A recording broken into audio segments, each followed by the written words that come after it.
and welcome to the Utah Puck Report. It's your host, Jay Stevens.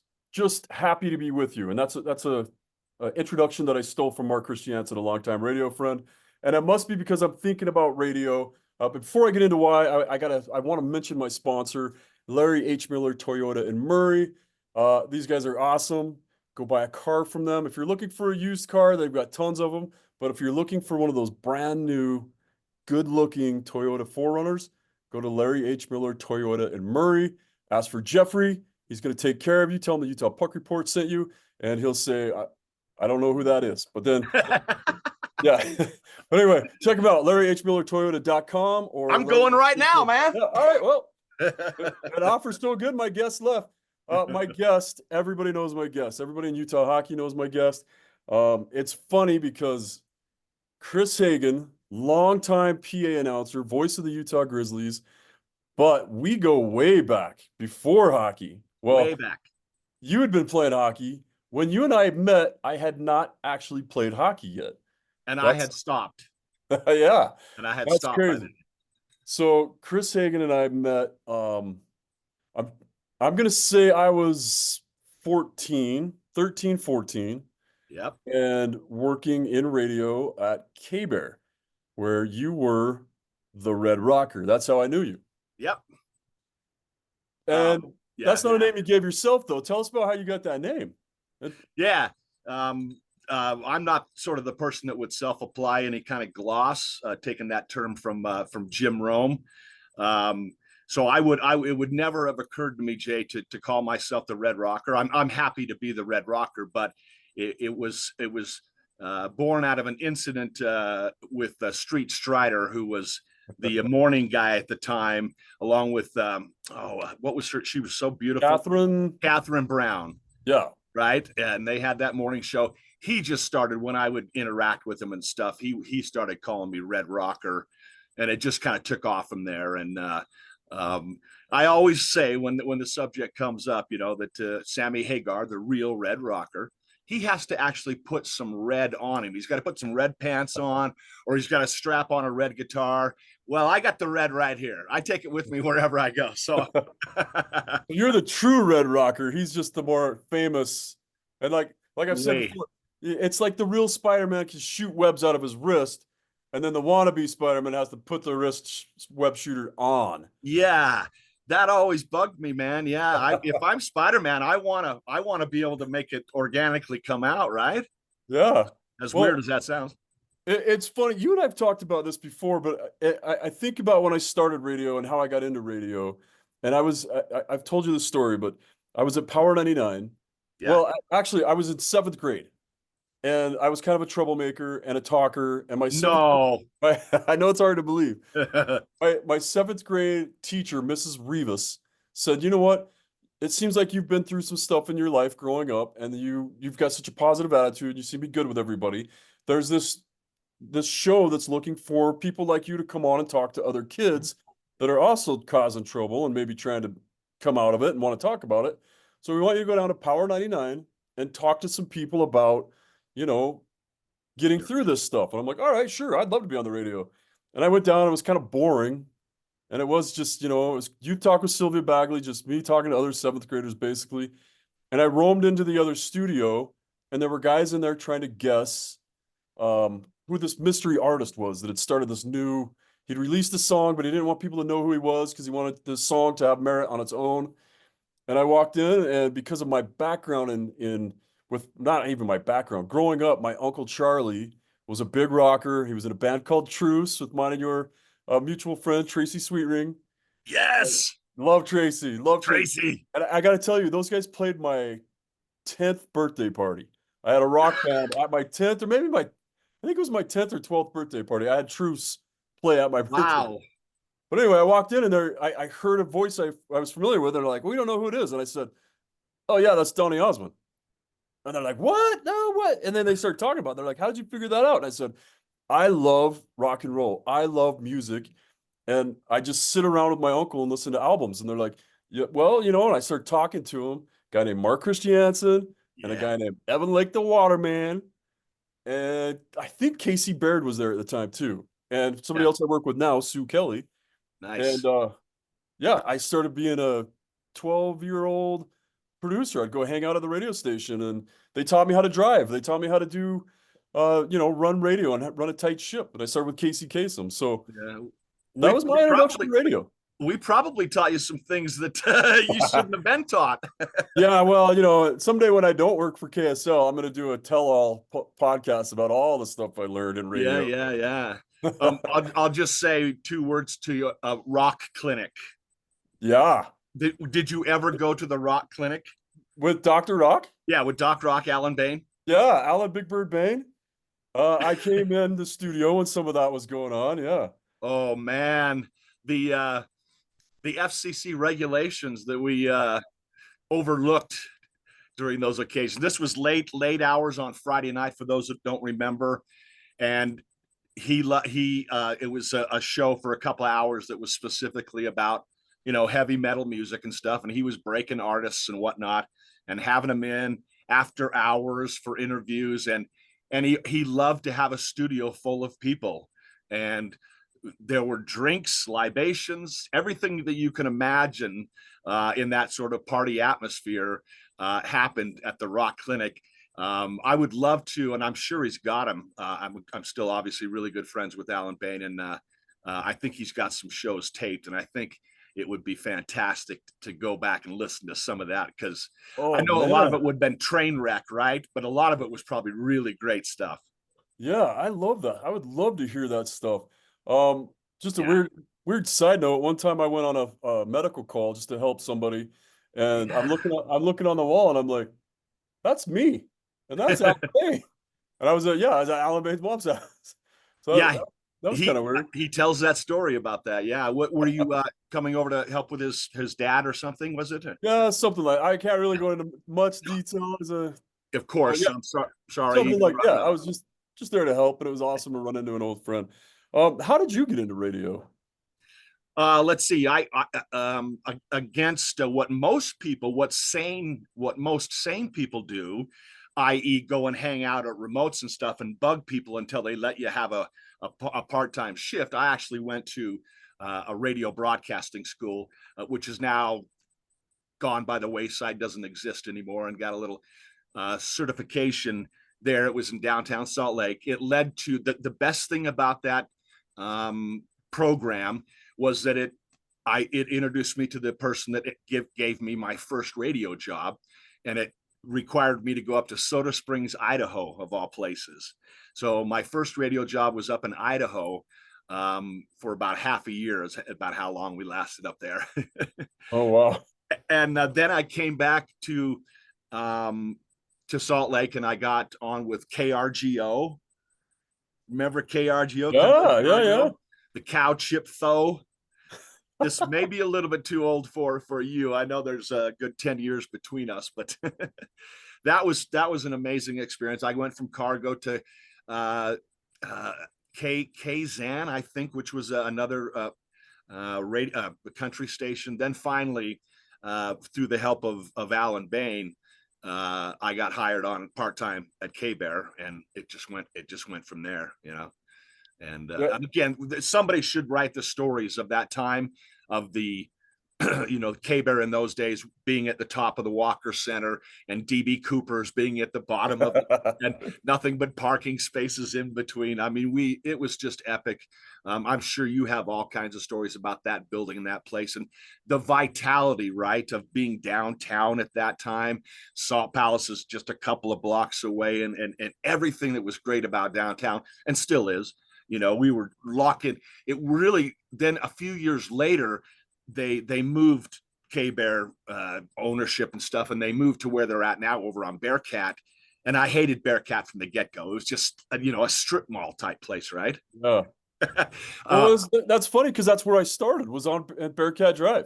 okay. Oh, That's so you where maybe Power you don't 99 was. maybe you don't know much about the Walker Center days. Oh no. I was there with the Walker Center, but Power 99, where I started, which is Oh, now B98.7. okay, yeah, Well, yeah, so I was like 14, 15. Like I'd been working my way up with Evan Lake and Mark Christiansen and those guys, and just doing whatever I could do. But honestly, they'd take me to the parking lot, teach me how to drive their cars, and that's how I yeah, learned how to drive the stick shift. But the point was, if I knew how to drive a car, then they could send me to Scone Cutter at 1 a.m. and bring them their food back. See, So that's there's how I always an learned. ulterior motive, right? Yeah, right, for sure. So, but yeah, so I was at Power 99 and they said, hey, we're gonna have a staff meeting. And this is when I first got like actual, I got included in a staff meeting. I'd never been in a staff meeting before. And I can't remember what year it was. I was probably 8th grade at this point, maybe 9th. And they call us up to the staff meeting. I'm all excited. I'm like, I can't wait to be here. And I'm here during the day when other people are here. That's kind of different. And they fired all of us. That's what the staff. So your first staff meeting was to get fired? Yeah, the first staff meeting was like, they're like, hey, we're doing really well. We like all you guys, but we're no longer Power 99. We're going to go with the thing called B98.7. You guys can all leave, grab your checks on the way out. I wasn't getting paid in checks at the time. I was getting paid in Little Caesars gift certificates. I was like, can I just get like a 6-month supply? It made me really popular in junior high that I could get pizza at any time. But yeah. And then I went and got a job at Italian Village, washing dishes, bussing tables. And I was there for about a month. Classic place. Yeah. Oh, it was my favorite place. And I was like, if I'm going to spend my money here, I might as well work here and get a discount. Yeah, And absolutely. plus, being 14, 15, there weren't a lot of other jobs available. But like a month in, I get a phone call. Somebody calls the front desk, which is not really a good thing to do when you're at a restaurant. Right. Ask for the busboy. And it's Mark Christiansen saying, hey, we're starting a new radio station called K-Bear. And if you want to be a part-timer, you're going to have to work your way back up, but you can come in here and you can be the bear and you can do like Sunday Meaning mornings. be in the costume. Yep, I was in the costume. Yeah. Yeah, so that was me. I got to do that for a while. And then it's crazy because a lot of people that are here at KSL with me worked with us at K-Bear, including Sue Kelly and Emily Hunt, who's a big hockey fanatic. And Emily's a big reason how I got this show in the first place. So It's kind of funny how that all ties together. But enough about me and my life. Well, it's just family. I mean, the tentacles that go out from K-Bear to how many people I know because of it, and then people that know people, and I mean, it just replicates, and it's so great to be a part of that.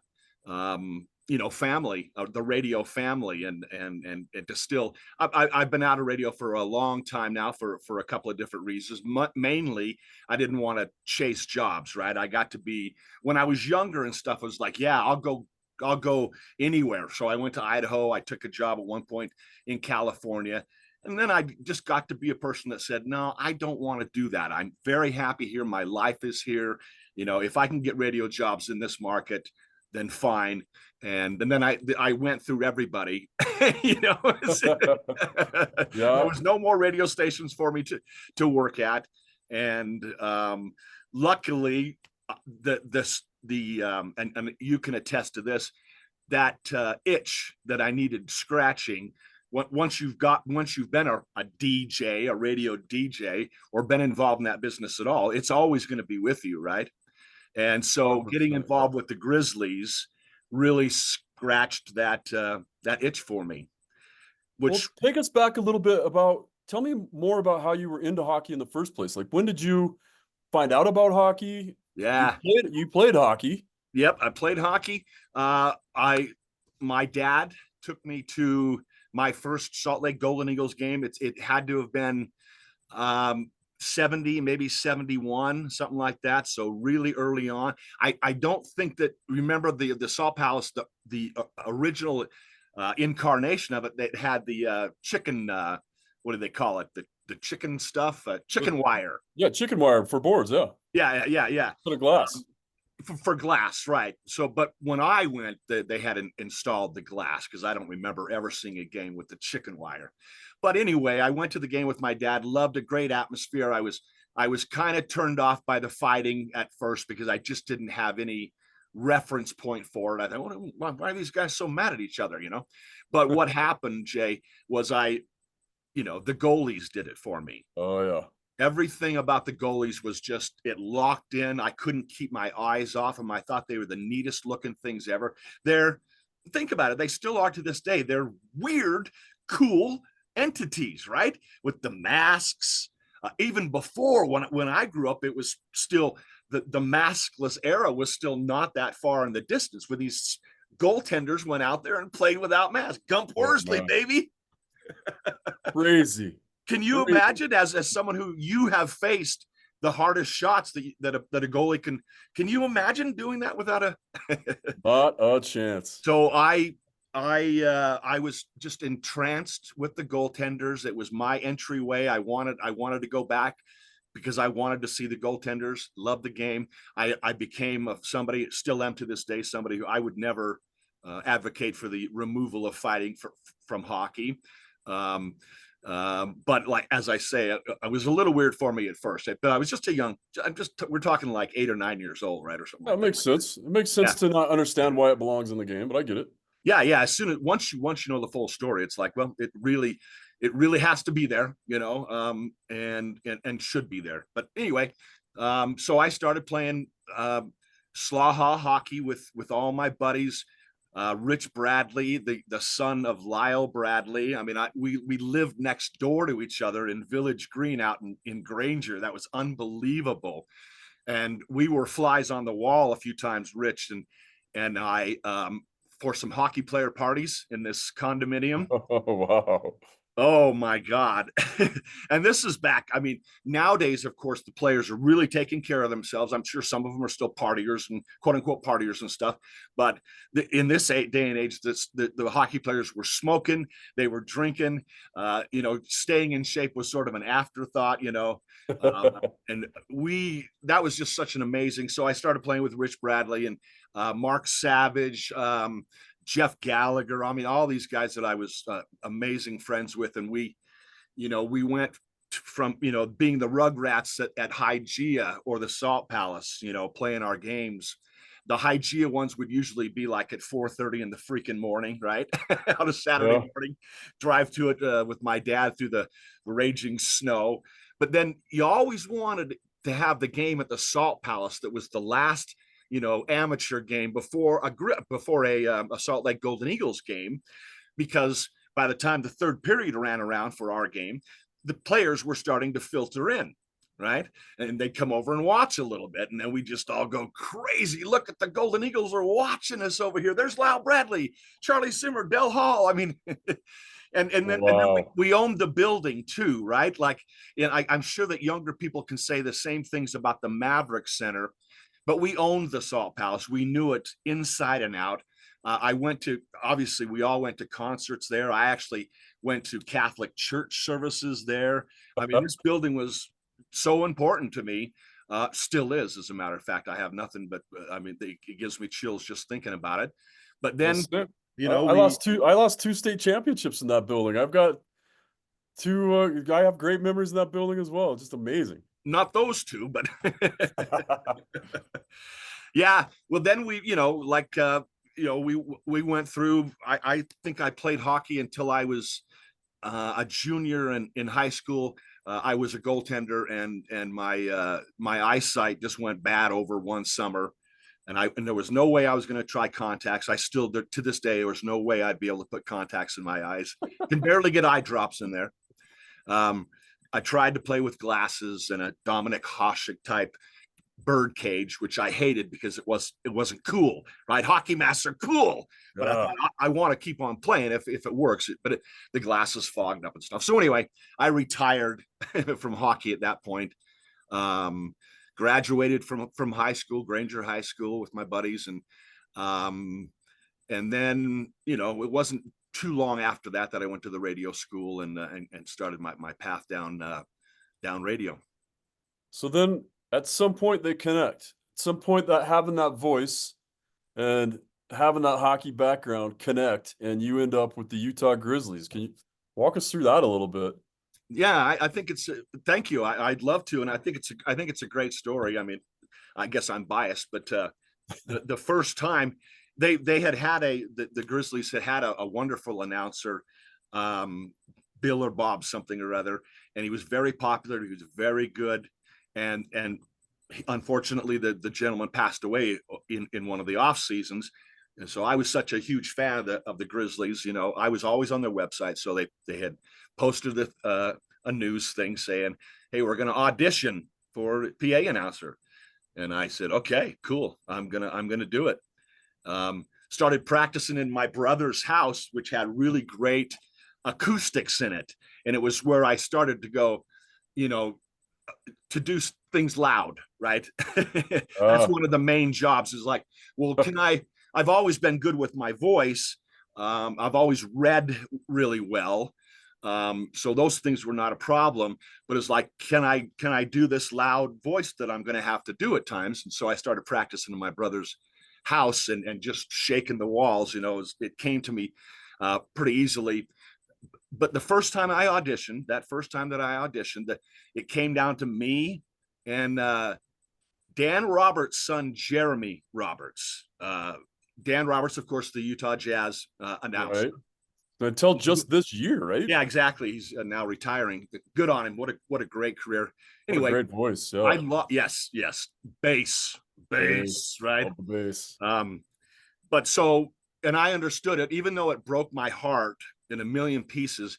It was like they just came to me and said, "Look, this is a great story. We're gonna give the job to Jeremy. We can get an article in the newspapers, and it's him following in his dad's footsteps." So it made sense, but it broke my heart. I mean, I'm not just not ashamed to say that. Um, then a couple of years go by with Jeremy doing the job, and for whatever reason, he just decided that he didn't want to do it anymore. And so again, I'm on the website one day in the off season, and I see that they're going to do it again, audition for a new PA announcer. And my initial thing was, "There's no way that hurt so bad. There's no way Oh I'm yeah. going to go through that again, just to lose to somebody's son." But then that was my initial response. Friends and family talked sense into me, and I said, "Okay, I'll give it a go." I actually auditioned against an even larger body of people than the first go around, which had maybe been 10 or 12 people only. Wow. And then the second audition was, I think there was about 25 people, including a good buddy of ours, Tony Parks, who's such a great figure in sports around here. Yeah, great baseball. Yeah. Good Yeah. baseball. He's are they the Buzz or the Uh, Stingers? They're I the don't even Buzz, know right? anymore. Or the Buzz, Bees? bees. That's terrible. That's terrible that I don't know. I'm sorry, I should know. He's with our baseball team out there in the new Daybreak stadium out there. Have you been out to that thing yet? I have not, but I am going next week. Cool. I want to get out there too and see it. So anyway, the second audition against Tony Parks and the like, they gave me the job. I was hired by a gentleman by the name of Tom Schimpf. Yeah.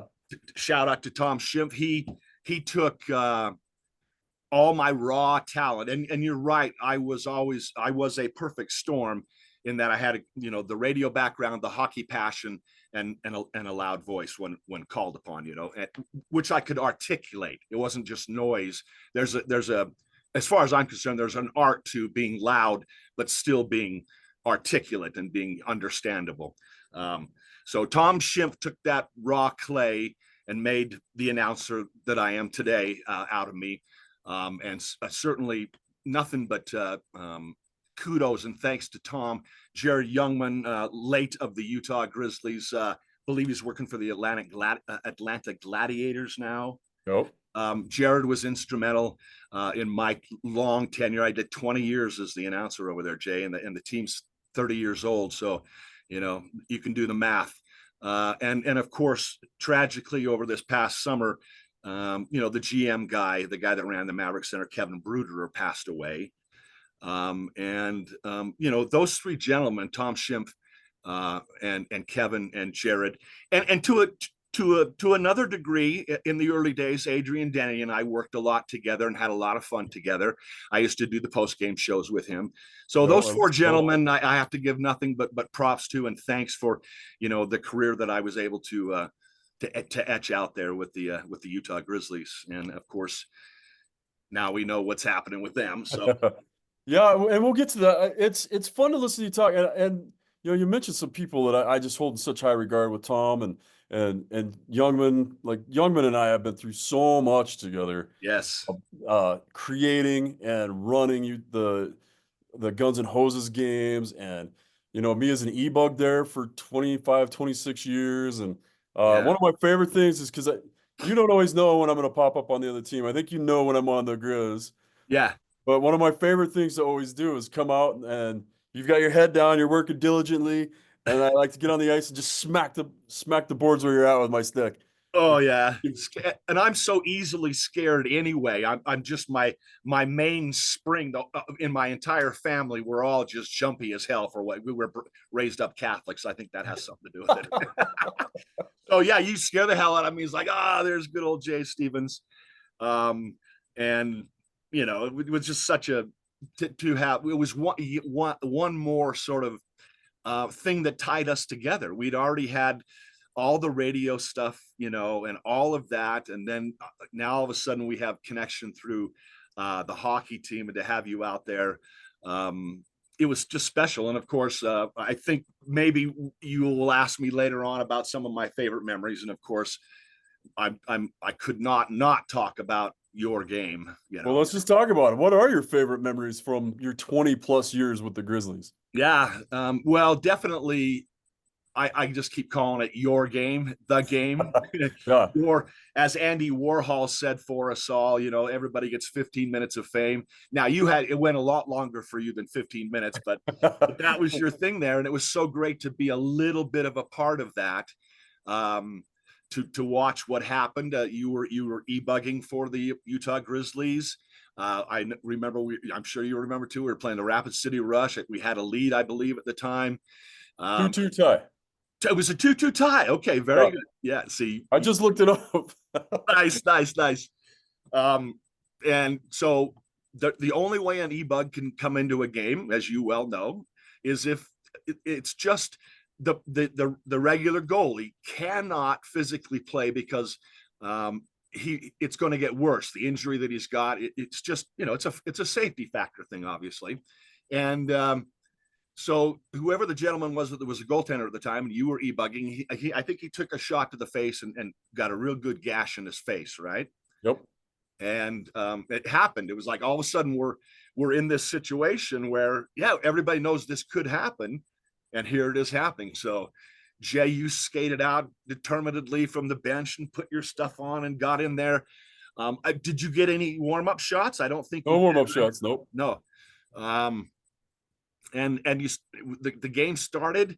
I believe that the Grizz were on a penalty kill. Oh. You made a couple of saves right off the bat, which is like, it's the thing for goalies, right? It's that, you always want your goalie to make a couple of saves as soon as possible in a game, right? So it gets them in the groove, right? Yeah, it was a 3-on-5 power. It was a 3-on-5 power play for Rapid City, and I looked it up, and it was 8 minutes, 11 shots in 8 minutes. 11 shots in 8 minutes, and you stoned them on all 11. Unbelievable. Yep. Pretty lucky. Well, look, luck is part of life, right? Yeah. But your training and everything puts you in the position. Sure, there was a quote unquote lucky save here and there, but most goalies in any given game get lucky. And usually it's about, I don't know how you feel about it, but it's about making your own luck, right? Hockey teams make their own luck by playing hard. It's like that puck should never have bounced that way, except that we have been playing the right way all night. Right. Puck luck. Yeah. Yep. Puck luck. Exactly. So you came in, you said, I'm going to do this thing. You made a couple of saves off the bat. And whenever I tell a story to my friends, I always loved how when you saw the goalie, the Grizzlies regular goalie on the bench getting ready to come out, you couldn't have gotten off that ice quick. And I was like, damn, I don't have to make another save. And I didn't want to get scored on. I wanted to get off with a perfect record. Yes, exactly. And you did. And I remember that I can't remember. I think you were named the third star. In my mind, you should have been the first star. And it was just, again, as I say, to be a little bit involved in your amazing stories, and for us to be such good friends for so long, it was, I couldn't stop smiling, right, Jay? I just could not stop smiling. Yeah, it was so amazing for me, and I think part of the story that I never get to tell people is how, the game happened, and then I went in the locker room, and I had a guy waiting for me at the firehouse because I was on shift. So when I'd e-bug, I'd have a guy come in at like 4:50, and I would drive up to the Maverick Center and get there like 5:05, and then I get dressed and do my stuff, and then I get out of there so I could get back to the firehouse at like 10:30. So in my mind, nothing like that had changed. So I got in the locker room. The guy said some stuff. We were wearing specialty Star Wars jerseys that night, and they're like, "Hey, we got to go out and auction off the jerseys." And every time that happened, I would just throw my jersey in the bin and Right. then leave. Nobody really wanted to, the E-Bugs jersey anyway. And so I just went on my business. Nobody said a word to me. And then and Duncan Hickman, a kid that I coached, happened to be in town. He was a college kid at the time in South Carolina. Came into town. I'm like, I'm gonna see him in the parking lot, and then I'm gonna get back to the firehouse. So I showered, saw Duncan, get back to the firehouse, and then I get phone calls and stuff from Evan Stofflet saying, "Hey man, like the Booster Club was waiting for you to come out. That your jersey went for like $900. The Booster Club bought it and wanted to give it back to you, but you weren't there. The news was here. They wanted to interview you, and there was all these things going on, and not one person said anything to me about it. I got Yeah. dressed by myself, I showered by myself, and I left by myself. So kind of a weird end to that night, but it was But really cool. And what I like about real quick, what I like about that story, Jay, is it's such a tell for your character, right? You had duties that you had to do. You had to kind of rearrange your life a little bit to get away from the firehouse for a while, get it covered, and then when you're done with the game, as cool as it had been, your mindset is I got to go to work, right? And I mean that makes the story even better, Jay. It just makes an already great story. I just got chills. Well, and one of my favorite parts about it, and this is kind of funny because I have the video. My son was no, actually it was Duncan. Duncan was there that night, and he recorded on his phone you announcing me as the third star of the game, and you're like our hometown hero or our hometown boy, whatever you said. And then I come out. So every time I show that to somebody, it's your voice on there. Nice, Just nice. like and I said this to you the other day, I still have like a mixtape of Scorpion songs that we had at K-Bear, and you were stuck on the air while the Scorpions were playing at the Salt Palace. Right. And that's why I made a mixtape. And you're the voice on that mixtape every time saying, "Hey, I'm sure it's not as good as what's going on at the Salt Palace right now, but this is the best I can do for you." Yeah. So I have Nice. a couple times where I play your voice all the time. And I've moved that because some of those Scorpions recordings are one of a kind, like live stuff that you can't find anywhere else. So I kept those. So I'll Nice. send you that. I've got that digital file. Yeah, so Yeah, definitely. amazing for both of us. I'm glad we got to share that. Yeah. There's got to be some in 20 years. There's got to be some highlights that I wasn't involved in. Yeah, definitely. I mean, the just the absolute standout moment for me about the whole deal happened. Uh, let's see, 4 years ago, I guess. Um, what had happened? It was that season when Ryan Kanasowicz was the coach for his debut season, and Colorado was being really generous with the talent. The team was amazing. And they got to the Western Conference Finals and lost to Toledo. But toward the end of the season, unfortunately, my brother had passed away early one morning. That was a game day, and I don't know this for sure, but I had posted something on Facebook about my brother passing away, in remembrance of him. And I believe it was Mason Manick's family that saw that and put the connection together between what had happened to me. And that day, I mean, everybody called me and says, "Hey, if you can't do the game tonight, nobody's going to fault you, right?" And I was like, "Well, there's no question that I'm going to do the game tonight. That's the only place I want to be, right?" And so I went and did the game, and somehow this moment was orchestrated. My gut is that it was driven by Mason Manick. Thank very much, Mason. It was so much fun to watch that guy play for a year.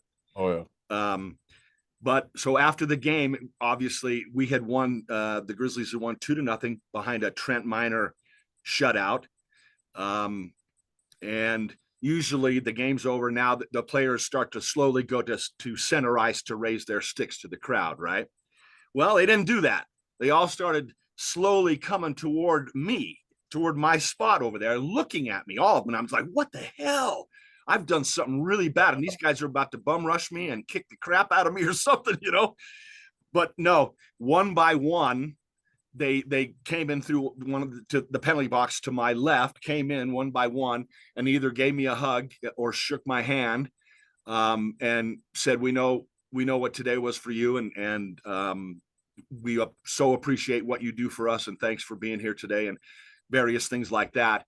And I'm an old softy, man. I said all the time, I wear my emotions on my sleeve, and it was just one of the great moments in my life to have the team, you know, take that moment, a couple of moments away from the fact that they just won a big game, shutout, big game, and now they're going away from their normal routines to come over one by one, every damn one of them, with Trent Miner being the last one, and this young kid, 19, 20 years old or whatever, comes in that box and just envelops me with the pads, and the, you know, his mask is still on, and he's just telling me, we love what you do for us, man, and thank you for being here. I'm sorry about your brother. And you know, it was and is just one of the great moments of my life, aside from the birth of my son and the birth of my grandson.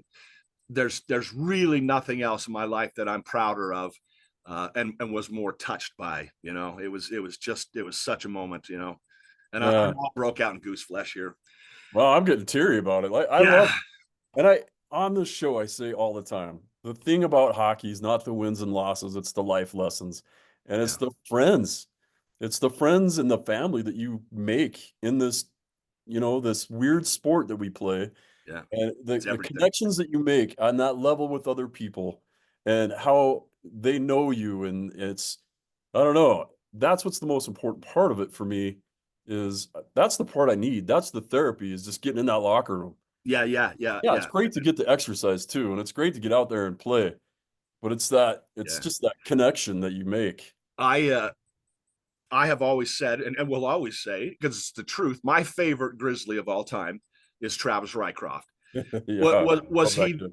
was he the best Grizzlies player? Absolutely not, absolutely not.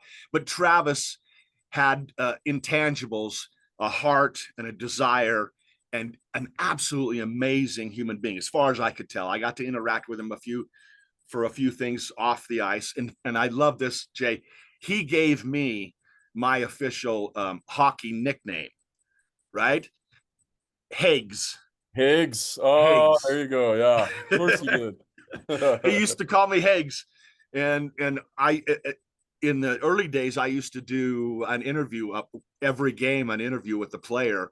We would tape it beforehand, and every time that you know sort of rotated around to Travis Rycroft, he and I'd spend the whole time talking about music. He was really into music. Um, at the same time frame, me and a buddy, Tool, Tool,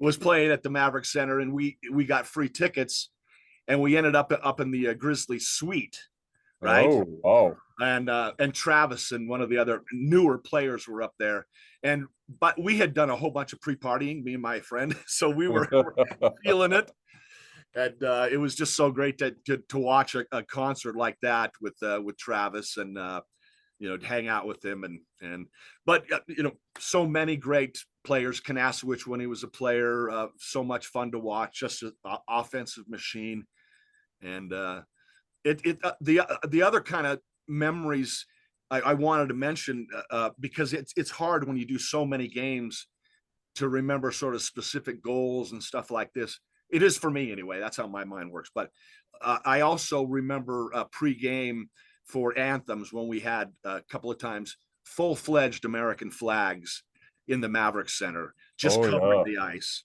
Oh, I love that. Oh, it was so amazing. It just was a couple of my favorite nights, you know. There was a recent comeback on Military Night, the Miracle on Military Night, I think it was. It was a fantastic game. The guys came back improbably and won. And I mean, it's just been, you know, such a pleasure to do it, and I had so much fun. Yeah, and it's been so much fun listening to you and the way you were able to pump up the crowd and get everybody into the games. And even when the games weren't going well, you're out there doing your job and you're just the true cheerleader for the team. Yeah. And your voice was exactly what the Maverick Center needed. Thanks, Um, man. yeah, and I thought it was so perfect. I was always so proud of you being out there. Um, and let's just touch a little bit on, um, like we know last season you went out, you tried to become the Utah Hockey Club voice. You auditioned for. Yes. Tell us a little bit. Tell us a little bit about that. Well, let's see. First of all, I was of the camp that said, yeah, there's going to be an NHL team in Utah, but I really thought the timeline was going to be more like 2030, somewhere along there when they 2028 when they do some expansion or whatever. And then this amazing opportunity fell into Ryan Smith and SEG's hands, and it all happened, right? Well, I think it's what's really important for me for people to know about me is that I never started out I want to be an announcer. I don't care which team it is. I want to be a PA announcer, and I'll chase the jobs all over the place. Again, not I had no interest in me whatsoever. I wanted to be the Utah Grizzlies PA announcer, Yeah. and my thought was, obviously being a huge NHL fan as well, was by the time they get a NHL team here in Utah, I'm probably going to be aged out by that point for the gig, and so I just accepted that. Then everything happened, and all of a sudden, bang! Here it is. It's happening. The job is posted, and I went for it. And well, I had all kinds of people for years telling me, you're an NHL guy in an ECHL market, and very complimentary stuff like that. And so I went into it with really high hopes, and figured I had a great shot at it. Now, initially, I thought that that it would just be a few handful of candidates from around here, but it turned Right. out that people applied for the PA gig from all over the country. Yeah. And even though I had 20 years of experience with the Grizzlies, the gentleman that eventually got the job over me, I think his name is Dave, something like that. He got the job because he had a couple of NHL games that he'd actually done some in Nashville, I believe, done some, fill-ins or whatever. So, and he was part of the whole, corporateness thing. At one point, the guy that was interviewing me for the job said, you're really kind of fighting an uphill battle, because there's almost not really a union, but there's a real strong presence as far as PA announcers for the NHL across the country. And at that point, I'm like, oh man, I'm really fighting it here, like I don't. So, but they kept calling me back. They kept asking for more samples. They'd send me a script, ask me to do it. I'd send it to them, and it went on all summer long. And I mean, I understand why it got dragged out, because they were just trying to find themselves. The Mammoth, they had so much to accomplish in such a short time. Yeah. Um, and so it took them a while. And by the time, and I had been very honest with the Grizzlies. I told them I'm going to go for this, and they understood it, because like you're not going to stand in the way of a dream like this, right? Right. Right. And they and for their part, they were supportive at that point. But the longer that the summer went on, they put some contingency plans in place, which I don't blame them for at all. By the time that the Mammoth made their decision that it was going to be not me, it was really almost too late to start what had happened with the Grizzlies, and they just wanted to go on with what they had put into place. And it was okay, good enough. I in the back of my mind, I kind of thought, down the road there might be a way for me to circle back around after I'd gotten over, because again, not getting the Mammoth job just broke my heart. I was like, and I worked so hard all summer long. I mean, interview after interview, constant sending in of script examples and stuff. And so I was like, well, okay, the Grizzlies have their nut covered, so I'm just gonna step aside and let them do their thing, and but with really heavy heart, Yeah, of course. Well, it's because weird. What I've been hearing though, because I even talked to the beginning, um, like even when Vegas was getting their team, I uh I had thought about it because I was at the age where I could retire from the fire department and take a hockey job. And I looked at that, and the word I got was the NHL is going away from base. yeah, That they base want and to, their announcers, yeah, yeah, they want the PA announcers to sound less like the 70s and 80s heavy bass guys. Because you remember listening to the Jazz or listening to the Chicago Bulls, or you're listening to these teams like LA Kings. When I was watching the games, they had deep bass, and then all of a sudden they're like, no, we need more of a baritone. We need less bass and more of an all-inclusive voice. And I was like, yeah, I've never thought of my voice as not inclusive, yeah. but I Me was either. yeah. So it was kind of weird, but I kind of wondered if that was going to happen. And you Yeah. know, it took me a while to grow appreciation for the guy that was doing the Mammoth, but now I went to 36 games. I I really enjoy it now, but it took No, me some there's time nothing to, wrong with him at all. yeah, no, He's fine, and it's a whole different gig, right? There's so many things that I would have done as the Grizzlies, as you said earlier, cheerleader, that is not up to that Dave guy, the Mammoth announcer. right. He's handed it off to good kind, and all these MCs and stuff, and they're really supposed to be rallying the crowd, even though obviously the PA announcer does still do some of that, but I used to do it all, you know. Right. Well, Whenever and there that's was a time for the crowd to be riled up, it was on me at the Grizzlies games, and obviously it's a whole different mindset with the corporation that the Mammoth are a part of. They've got sub levels of vice presidents and oh man. Well, that's one of the things I was talking about with Adrian Denny and with Mike Folta, the radio personalities for the Mammoth, is just how many people there are. And when you start out in the minors, like Folta was in the minors with hockey, and he's talking about like, hey, when we roll into town, I'm hanging up jock straps, I'm doing everything I can right. for with the trainers. But then you get to the NHL, and no, no, no, no. You do your job and only your job. Yep. And the 10 hats that you wear in the minor leagues, there are 10 people doing those jobs. Yeah. And it's an eye opener. It's really Yeah. cool to see. But that's how it should be. Obviously, your operation is going to run better with that kind of thing.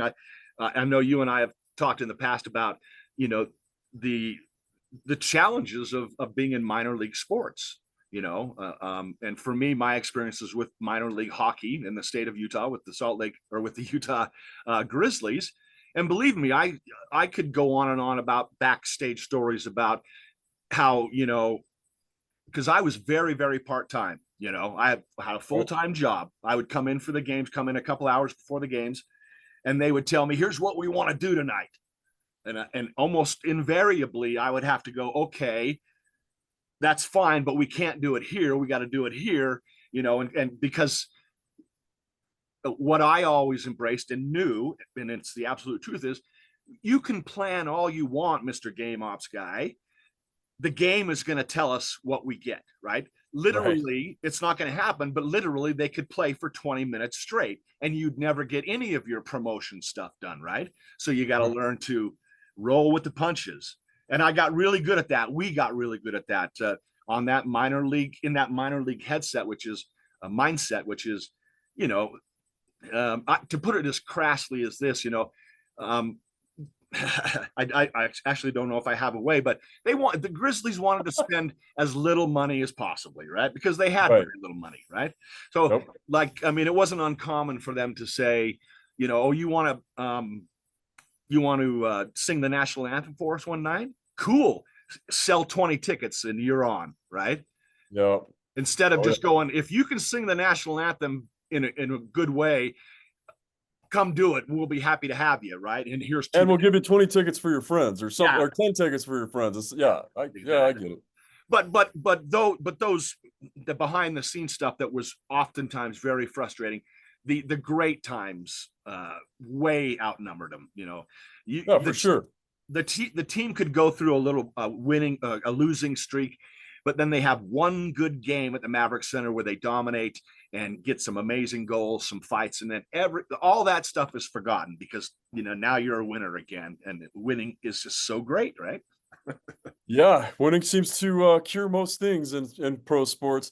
And it's people that work their way up from the minors that I think should be getting those spots. I'm not saying that other people haven't worked their way up. I'm just saying a guy like you that you paid your dues over 20 years, I'd still really like to see you land in the NHL or the AHL. I know you're not interested in moving.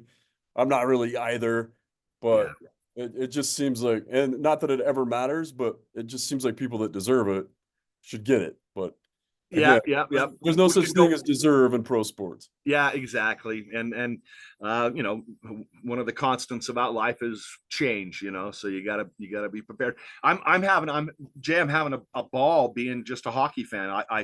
I'm part of a season ticket package with the Mammoth. There's no way I could afford it, just on my own, right? Yeah, so Because they're very expensive, and that's why this absence that we're going to have with the Grizzlies, that really is going to hurt a certain amount of the hockey marketplace here, fan well, base. let's talk about that. When did you first hear about the Grizzlies being sold and possibly moving? Yeah, it was when you broke the story. I saw your story, um, and it was just like it was a gobsmack. I can say that it didn't really surprise me. It hurt, and it was bewildering because when there's a sale involved, but all of a sudden the sale's not going to happen for a year, so you can have one more year at the current place. Believe me, I'm happier than hell for the Utah Grizzlies fans that they're going to get one more year. That's amazing, but it's weird, right? It's just Yeah. weird. Usually when people have decided to sell, to move on, it happens, and then bam, you're gone. But um, But the it timing of it just seems so weird to me because there's so much potential. Hockey's booming right now, and the Maverick Center is going to be part of the Olympics. The Maverick Center is going to be it's part of the roadmap of how we grow hockey here. So it was super. The timing of it just seems so suspicious to me. But then when I started doing digging, and again, our buddy Tom Shrimp, I get the information, and again, it came from somewhere nobody would have thought it came from. This comes from me being an equipment rep and me knowing people involved in the ECHL. right. And so I text Ryan Kanaswich right away, and I'm like, "Hey, are you guys being sold?" And he's like, "I can't say anything. How do you know anything?" And he's like, "I'm not allowed to say anything about anything." I'm like, "That's all I needed to hear." So then I'm texting Shrimp and I'm trying to find out what's going on. And I'm like, "Hey, I have a reliable source. I'm going to go on the news at 5 o'clock today. I want you to confirm or deny it." And and then Tom and I'm like, and I know the Grizzlies have screwed me over in the past on stories because Bruner was good at that. He did not play well with the media intentionally, even though he complained that the media was never there, and the only media that was there most of the time was me. That's And I right. was doing as much as I could, but he wasn't playing along, No. which is fine. That's his job. I'm not, and I love Bruner. Um, but so as they released their press statement, like 10 minutes before I go on the air with it, 5, 10 minutes. And then I release mine on KSL, and then I start getting feedback. And then I'm wondering, I'm like, okay, we were just going to announce the affiliation with the Mammoth this year. There was going to be a co-affiliation for the Utah Grizzlies with the Mammoth. Right. And so obviously there's work going on. And then I start asking, Communications. Yeah. yeah, and it's like things are starting to add up. And then all of a sudden there's a sell. And what it comes down to is Dave Elmore died. The wife is super sick. The family has no intention of keeping the team. They don't care what happens in the future. They're worried about what they have going on right now Yeah. with their 51% ownership of the Utah Grizzlies. Right. So they wanted to cash out right now. I totally understand. That's their and they're outside the market, so they don't see what's going on in the market. It's like Exactly. it's like cashing in your Bitcoin right before it goes 300 times what it was right now, right? Yeah. So to me, it doesn't make sense. But then it happens, and now I want you to think about that because you you truly know the Grizzlies booster club, and you Yeah. know those people. How does that make sense to you? And tell me what your feelings you're feeling with that. Well, I totally agree with you that that the timing is really bewildering, and it's very frustrating. I know for a big, that the Utah Grizzlies fan base is very upset right now, and they have every right to be.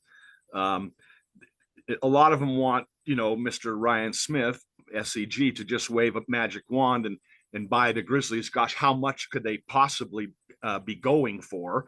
Right. And then just turn them into your AHL team. Well, you know as well as I do that you don't just call up the AHL and say, "Hey, we're gonna have one of your teams now." Okay, you Right. find out how you can send somebody else out because we're coming in. It doesn't work that way at all. And that would be, in a perfect world, it would be wonderful if that could have all come into place. But as you and I have talked off air, I think that it doesn't. The thought of the Maverick Center sitting there and not having hockey games in it is just ludicrous to me. 100%. And it's a building that, obviously, unlike the Delta Center, although they're working on the Delta Center, the Maverick Center has the most unbelievable sight lines in the market for the hockey. And the building was built for hockey first and foremost. And it's just a shame. And I'm going to hold on to the hope that it's not the end, that the model, sort of the burgeoning model for NHL teams now with their affiliates is to have their AHL affiliate as close as possible. Yeah. And it makes sense, just from the travel. I mean, there were times when, you had a West Coast team that was the affiliate of somebody on the East Coast, and you had to, like when we were with the Islanders all those years. I mean, Right. Yeah. you know what I mean? Yep. And so I think that the model is becoming such that,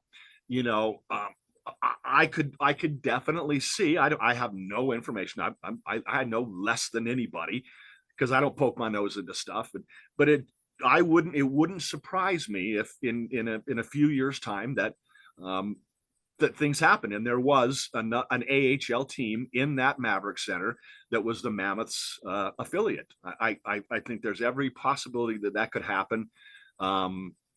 And you hear stuff about St. George maybe being in line for an ECHL team down there. I think that's really intriguing. I think some people had floated the idea that, the Grizzlies are going to go down there. And then, Tucson's just going to come up here and be our AHL team. Obviously, I think they only have one more year with Tucson. Is that correct, as far as you know? No, that's kind of correct. It's multifaceted. Nice. It's multifaceted. But Yeah. I'm one of the ones floating that because I know about the 12,000 seat arena being built in St. George, and I know that was the intent. But they're also saying now maybe that's a good place for an AHL team. So I guess, but that's not close enough to save you. You're not going to be able to send your goalie coach and your skills coach after a practice with the Mammoth across the street if they have to drive 4 hours or whatever to go see, Right. the Maverick Center makes sense for the AHL for that reason. Yes. It helps a ton with salary cap, with pulling up a guy and having them there immediately and then releasing a guy and having them back in the A immediately. All your skills coaches are right there. Your head coaches can see AHL games immediately. So that, yeah, you're right. That makes sense. And I think something else is going to happen. Yeah. Talk. Go ahead. I was going to say, just talk about, because you have such a unique relationship with the Growlin Booster Club, the Growlin Grizzlies Booster Club. Yeah, amazing group of people, and I know some of them are the hardest hit by this whole thing. What they do, Sid Butler, for the last few years, this amazing woman, Sid Butler, has been the president of the Growlin Grizzlies Booster Club. And what they do for the team, it all goes basically unheralded, right? They don't get enough credit for how they take care of the boys, and it's such a different experience for the guys that come in to play for the Grizzlies as opposed to the guys that are coming in to play for the Mammoth. Yeah. The guys in the Grizzlies are making really not good money at all, and to get a meal free here and there, like I know that the Booster Club every Friday night would provide the post game dinner for the guys, and it's like it's just a throat punch to this entity within an entity, the Booster Club, that's just been there and worked so hard and so tirelessly. And you know, I'm sure that they behind the scenes stuff got frustrating for them as well, trying to, you know, interact with the front office and all of that, and everybody trying to get their opinions heard and all that. But it's all about how are we going to best take care of these gentlemen. You know, we provide them with an apartment, but they're not getting paid very much at all, and so it takes, like the people in the booster club, I have always said it takes a special kind of person, and I mean special in the best way possible, Jay, a special kind of person to be a fan of a team like the Utah Grizzlies. It can be so frustrating, right? With it being equal parts development league and also equal parts, like, you know, every ECHL team has a good, you know, handful of guys that are just, they know this is their place, right? AJ White with the Idaho Steelheads, right? There was no chance he was ever going to go up to the AHL. He accepted that and lived it out and had a great time. Same thing with like Matt Register, right? It's funny. I because of the positioning in the where the scorers table was and the PA announcer, I'm closest to the visitors penalty box, so I got to chat with those guys way more than I ever got to chat with the Grizzlies guys, who were, you know, several people removed from me over there. Once in a while, I could lean over and go, "Hey, great fight, way to go, man," type of thing. But yeah, it was, you know, if you've got to understand, as again, that special fan, you've got to come to terms with it, or it's going to be a tough road to hoe. If you're going to, every time that there's movement and you're going to complain about it and think the world's crashing in, that doesn't serve anybody. And it's certainly, you know, for that particular fan to get that upset is like, that's not good for your mental health, right? Just settle down, try and understand what's going on here. And if you can do that, which most people could, then you're going to see some fine hockey. I mean, I spent 20 years watching ECHL hockey. It's not the NHL, but it's not bad at all. I watched a whole bunch of really great hockey at the Maverick Center with the Utah Grizzlies and the various teams that came in, you know. But so I salute and I feel for these Utah Grizzlies fans. It's a heartbreaking gut punch. And I say to those fans, you know, take your time, grieve. It's a real thing. We are losing a living, breathing thing, and it's okay to grieve it. Take your time, however long it takes. Try to put it all aside and go out and support them for this last season. I didn't make it out to any games this past season for various reasons, but I'm going to get out this season because this is it. You know, these are the last 24, 25 guys. They're going to wear that jersey, bud. And, you know, I had reached out to them and here a couple of weeks back, and I said, look, if you guys are amenable to it, I'm certainly willing to come back for this last season and really usher the guys out in the proper way. There were some people in the organization that thought that was a good idea, and but more importantly, the people that were making the decisions didn't think it was such a great idea. So I won't be going back, and that may be a bit of a silver lining, because that last game, I probably would have been a mess. You know, I had to do a couple of moment of silence for various people over the years, including Roger Orn's son, Chris. And I would write those. They would before the game, they'd say, here's what you should write. Here's what you should say for Chris in this example. We're going to do a moment of silence. And I would take what they handed me, and then I would craft it in my own words, you know, which I did a lot with the write-ups from the salespeople. You know, they'd say, okay, I'm going to say all that stuff, but I'm going to say it a different way because you don't know how to write, you know, type of thing. So it's really, there's a part of me that just balks at the idea, like, no, this can't be happening. 30 years cannot be going away like this, but it is. And so I think that we need to do everything we can as fans to make that team feel really loved and welcome for this last season. I agree 100%. And I think you know how much the Grizzlies have meant to me. I would tell my wife, I'm just going to e-bug for 5 more years until I hit 35. And then it was 40. And then they'd keep calling. And I was like, I'm not going to say no. And then when Kanasowicz became the coach, I'm like, well, I played with him when he was a player. And now I want to get on the ice with him as a coach because I've yet to stop one of his shots. I'd really like to know what that's like. I was hoping when he was getting older, he'd get slower. Turned out I got older and slower. He just keeps sniping. But the Grizzlies have been a part of my life. And I'm lucky enough to say that I've been a part of I've e-bugged for 26 straight years. Nice. And it's like, Do you know how many different teams? I, no, I don't. And It's not important. But yeah, but even the software or even the websites that track it don't track the time. Because there was WCHL time too for me. Anyway, so I don't have any idea how many teams. I heard somewhere I'm in the 400 game range, but the Grizzlies mean a lot to me. That was first dates. And I took my kids there. My son asked, his high school sweetheart to prom using Grisby. And, my Nice. kids, we'd get sweets after I'd e-bug. And my daughter filmed funny things she said, when your dad's the real MVP, and it shows me on the bench, hand somebody a stick that when they win a stick. And it's just, I have so many family memories and memories of tapping the glass when you're on the bench, like when you're doing Yeah. your announcing and Guns and Hoses, all of it. It's just so hard to see it all come to an end after so long. So yeah, I plan on being there with you, man, on that last game. And I hope everybody listening starts messaging us right away and says, let's plan it. Let's get tickets. Let's go. And not just the last game. I'm going to make as many as I can this year. Yeah.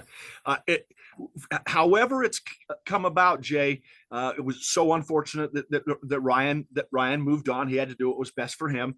But by all appearances, whoever's like general managing over there is doing some great work. I mean, there's some Oh, terrific name that I saw your interview, watched your interview with is it Mechanic? yeah, John John Mechanic? Buchanan. Yep. I was totally impressed with that guy. 100%. Yeah, And I he's know that amazing. his two assistant coaches are very well thought of. Yeah, I really listen. This is the truth, man. I thought they're going to get the dregs because who wants to come here for 1 year, right? right. And they did not get the dregs. It's clear when you interviewed, a great interview, Jay, Mechanic. It was like that. It got me fired up, bud. I mean, it's like, yeah, all right. I'm interested to see what kind of color he can shape color this team with in 1 year's time. Yeah, he seems like the right guy. And he also, the answer, I don't know if it really can make the answer or follow through. But when I asked him about the affiliations, he's like, I don't care about that.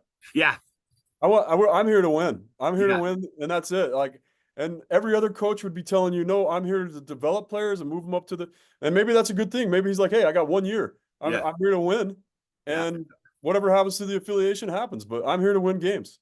I thought that was very refreshing. I mean, most coaches, and we all know why, they're going to play the political game at that point and say, well, we got to play these guys, I Because mean, they're in the minors too, and they're trying to get pulled up too. yeah, yeah.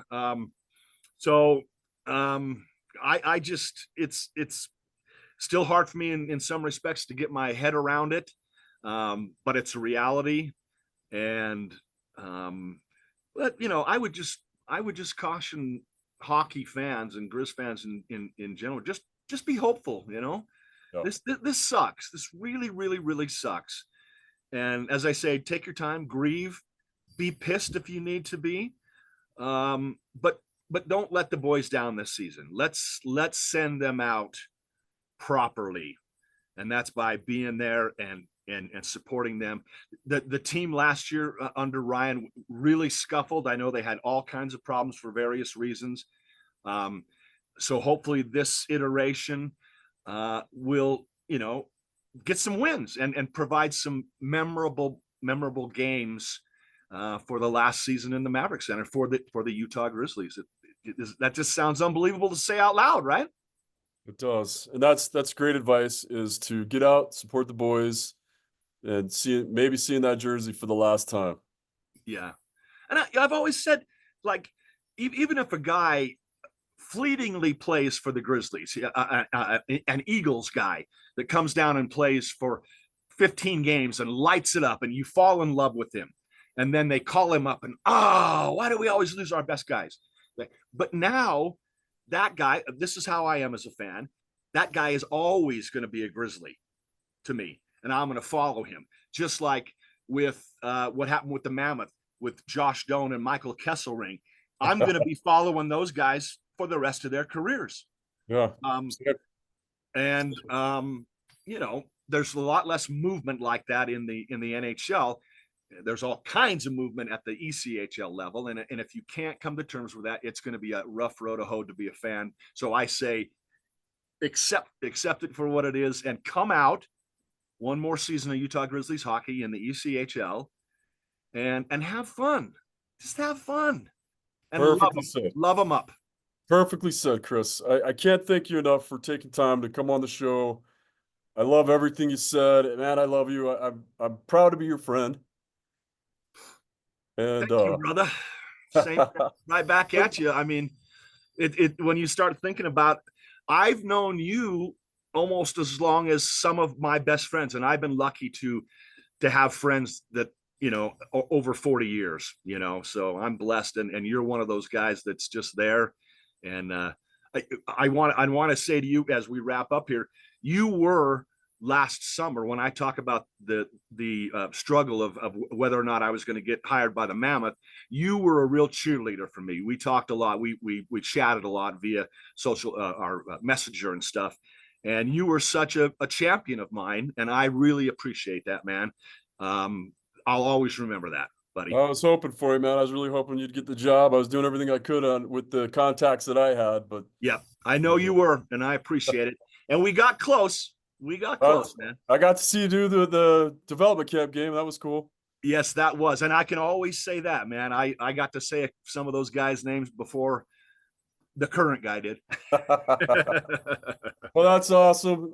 Once again, that's Chris Haggin. Hopefully we're all going to get together, and let's just get a massive group of Grizzlies fans, current, past, yes, and Mammoth fans, and Colorado Eagles fans, and Salt Lake Golden Eagles fans, and let's pack the Maverick Center for the last game. Yeah. And let's go out the right way with happy memories. Yes, sir. Couldn't agree with you more. And thank you very much for having me on, buddy boy. All right. And that is the Utah Puck Report.